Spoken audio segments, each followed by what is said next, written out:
Hello and welcome our world viewers to RTD's News English edition. As usual, we'll begin tonight's news with the major and top highlights. The head of state received the credentials of 4 new ambassadors today.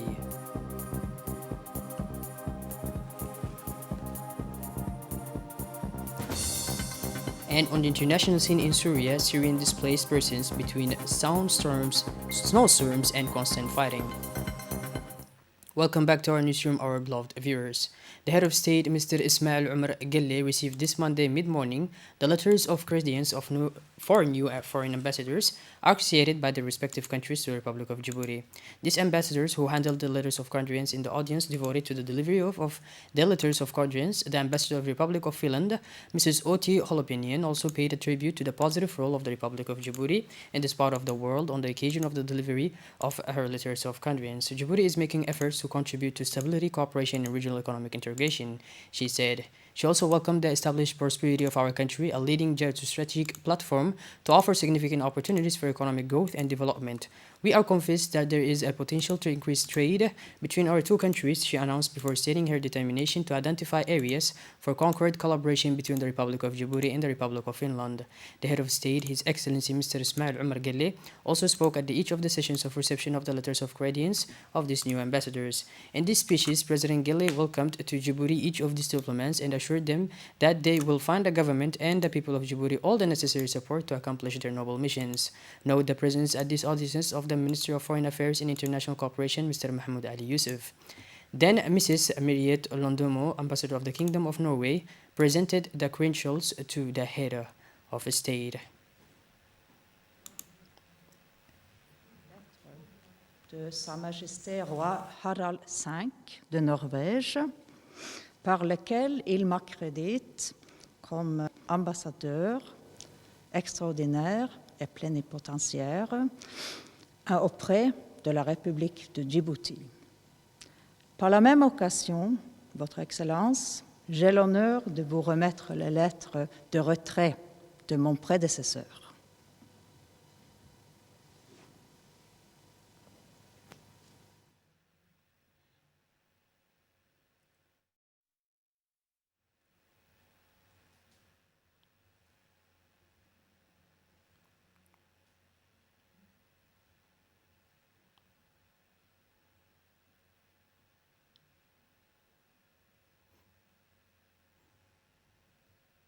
Afterwards, Mr. Agostino Pales, Ambassador of the Republic of Italy, in handing over his letters of credence, he began by praising the valuable contribution that our country has made to regional stability under the leadership of President Ismail Omar Gelle. Djibouti remains a bastion for regional stability in a region of the Horn of Africa that is going through forms of political and social transition, he said. He then welcomed the special ties of cooperation that unite the two nations and, as such, cited health and defense among the flagship sectors of collaboration between the two countries. The Balbala Hospital has a symbolic value of cooperation in a sensitive sector such as health in a period of great challenge in the context of the common fight against the COVID-19, he said. The military cooperation component, which has its roots in the Italian base and can be focused on other initiatives, was then mentioned by the Italian diplomat.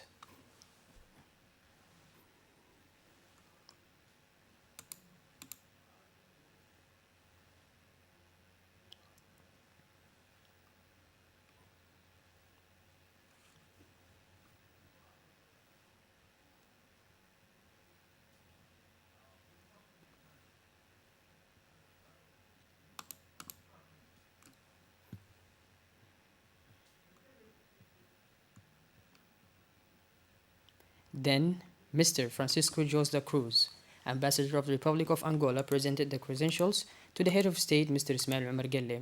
These are non-resident diplomats who all have the statute of ambassadors, extraordinary and parliamentary to the Republic of Djibouti. J'ai l'honneur de vous présenter les lettres de créance par lesquelles Son Excellence João Gonçalves Lourenço, président de la République de l'Angola, a jugé bien de m'accréditer auprès de votre bel pays. Je vais aussi transmettre les vœux d'amitié fraternelle de mon président et pour vous dire qu'il est très intéressé de voir le renforcement des relations bilatérales de coopération entre l'Angola et le Djibouti. Merci.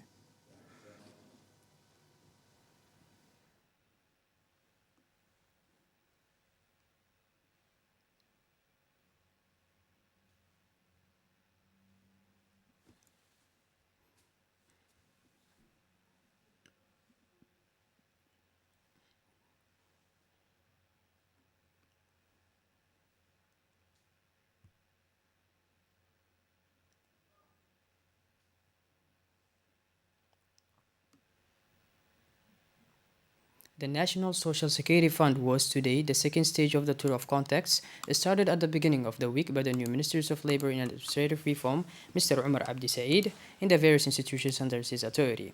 This visit was an opportunity for the minister to take the full measures of managerial transformation undertaken by the CNSS to ensure social and medical benefits to the heights of the aspiration of its members. On his arrival, the minister was welcomed by the Director General of CNSS, Mrs. Deqa Ahmed Roble, and her senior officials. The program included a tour of the CNSS biometric card issuing service, which opens the rights to the different social benefits of the CNSS. This visit began with the branch of the CNSS new branch located at Place Lagarde, former headquarters of the BCIMR, which houses several departments of the CNSS, including the one of audits, statistics, and actual and registration services, and issues of the CNSS card. Intended for the local companies, this new branch of the National Fund offers local and quality services. The management of the CNSS presented this new workspace both assistic and functional, arranged and designed to allow employees to be received by the agents of the collective service as the keystone on the social security system. The collection service is equipped with real tools, adapted and efficient to provide a tailor-made service to employers.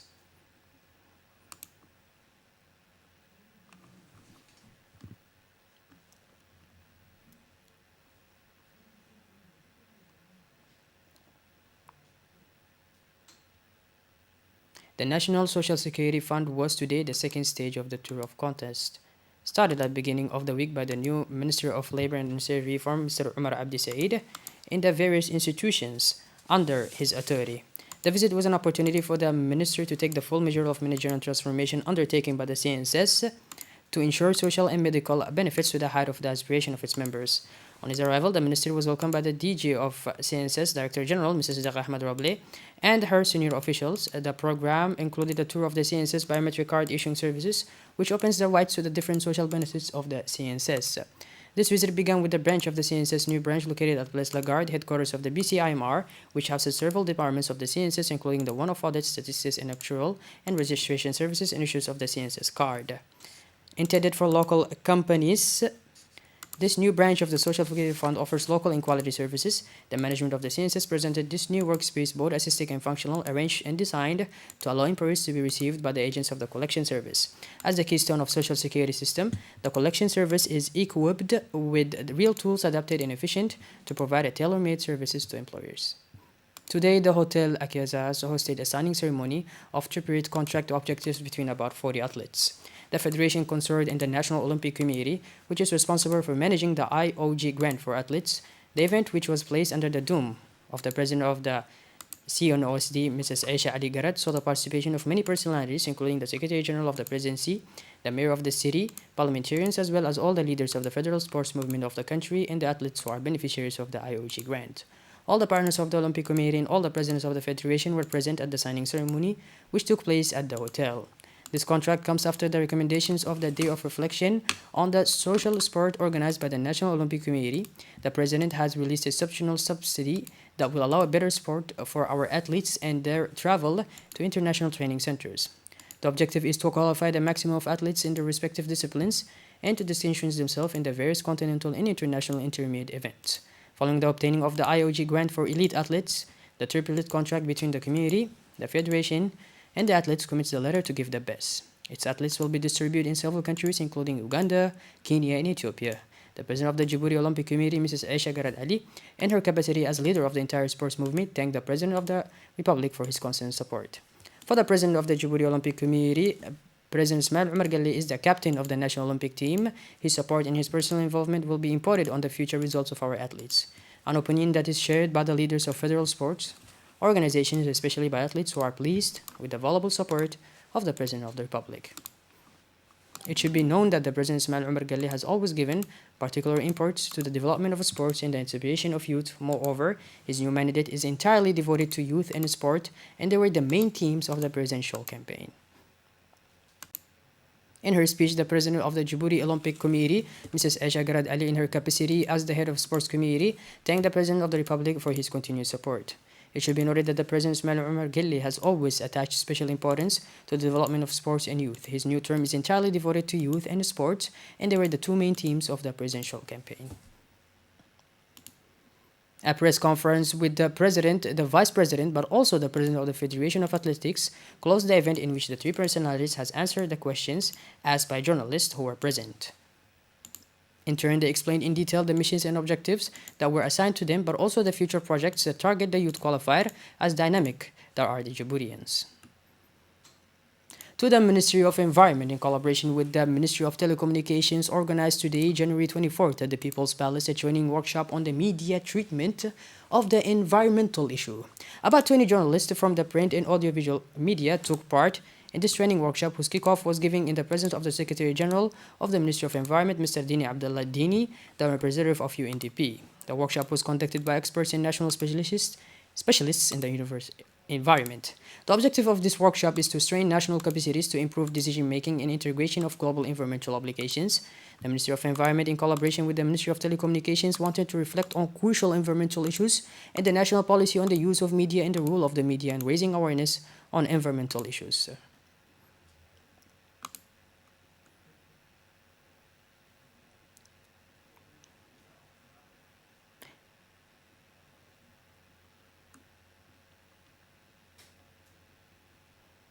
The Secretary General of the Ministry of Environment and Sustainable Development, Mr. Dini Abdullah, indicated in a speech during the occasion that it is not the first time that the Ministry of Environment has organized a role to enhance the capabilities of journalists, but it has done so before and repeatedly, and added, the Ministry of Environment and Sustainable Development has made environmental protection and preservation one of its main challenges. In this sense, you are often with us to cover key events.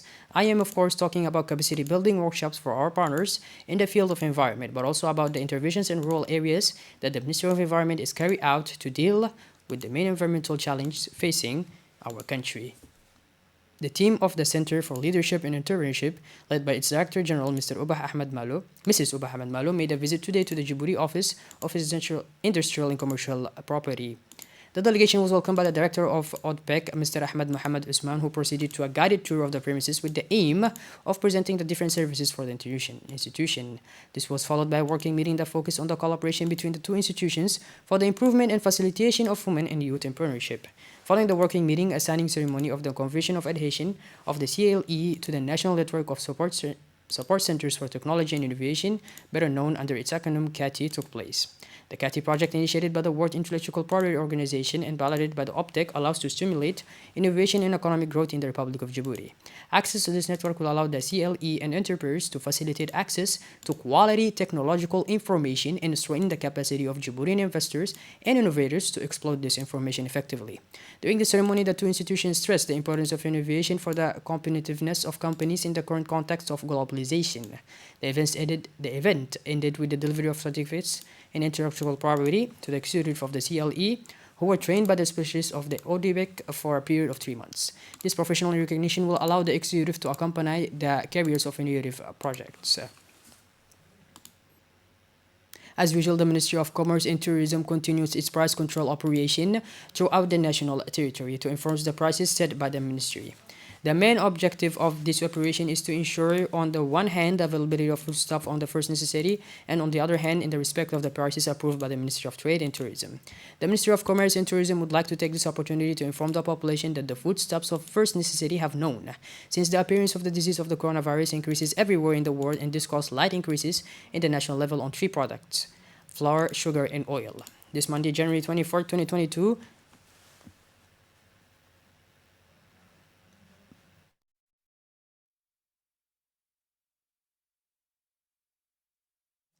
January 24, 2022, the inspection took place at the level of Sheikh Musa and Sheikh Usman districts, and the controllers have noted little unjustified increases at the level of some traders. To this effect, all your sales, bridge, and variation were closed, and the vendors would impose significant penalties.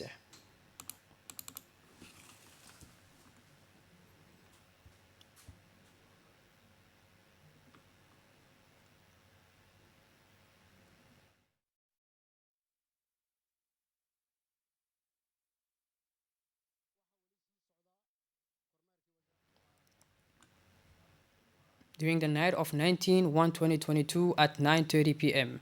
The management of one of the banks of the place sent a complaint letter to the National Gendarmerie. In its letter, the bank complains about cash left amounting to 21 million Djiboutian francs. Immediately, the gendarmes proceeded to the first investigation. They found out that the perpetrator was none other than a client of this bank.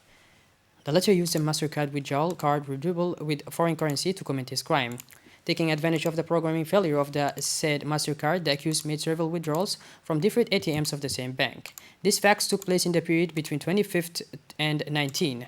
After having undertaken malicious research, the investigators of the Djibouti company managed to identify and locate the suspect. In the afternoon of 21/2022 at 4 p.m., the gendarmes interpelled the author of the fact in front of his family home. On the spot, the gendarmes proceeded to a search of the suspect's home. The operation led to the discovery of a safe containing the sum of 19 million Djiboutian francs. During his interrogation, the accused recognized the facts that he was accused of. He also stated that he took advantage of the failure of the bank's computer system. He specifies that he spent an amount of 1.6 billion Djiboutian francs without counting the sum of 364,000 which he placed in his bank account. It should be noted that the safe and its contents were seized and placed under seal.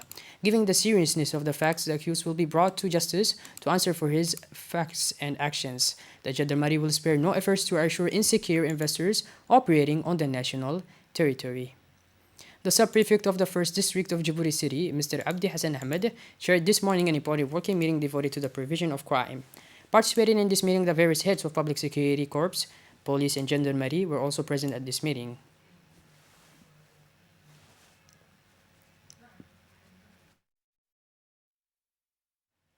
The sub-prefecture of the district of the Plateau, Mr. Awali Mohammed, the president of the Commune of Bul'af, Mr. Mohammed Omar Ismail, all the staff of the administration sub-prefecture of the 1st district, namely the members of the district council as well as the local elected officials, for a broad consultation.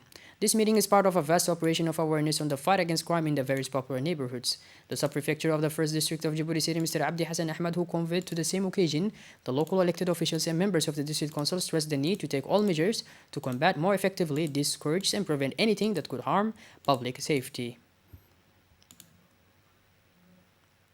Similar to the capital, the experimental exams for the secondary certificate for the academic year were launched yesterday, Sunday, the 23rd of January in the Arta region. A delegation from the Ministry of National Education and Vocational Training toured the centers of the vocational secondary certificate examination for the academic year 2021-2022 to find out the progress of these exams and the measures taken to create the appropriate atmosphere for male and female candidates.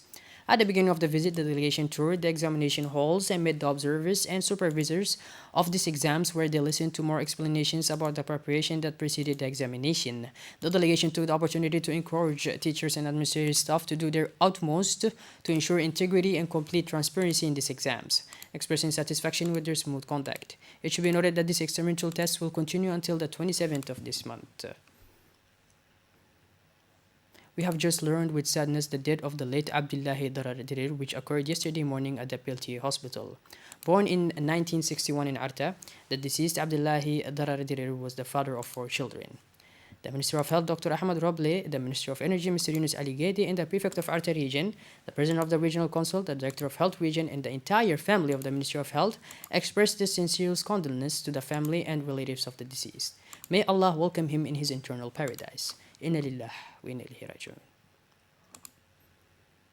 Shifting towards the international scene now, a new heavy snowstorm has complicated the already difficult living conditions of hundreds of displaced Syrians, especially in the region of Afrin and Azaz. Many of them are without shelter and food. Added to this is the ongoing fighting across the country between jihadists and Kurdish, the death toll rising to more than 136. By this, our beloved viewers, we conclude this edition. Thank you for being with us and make sure to tune in later for more. Have a wonderful evening and thank you and take care. Thank you.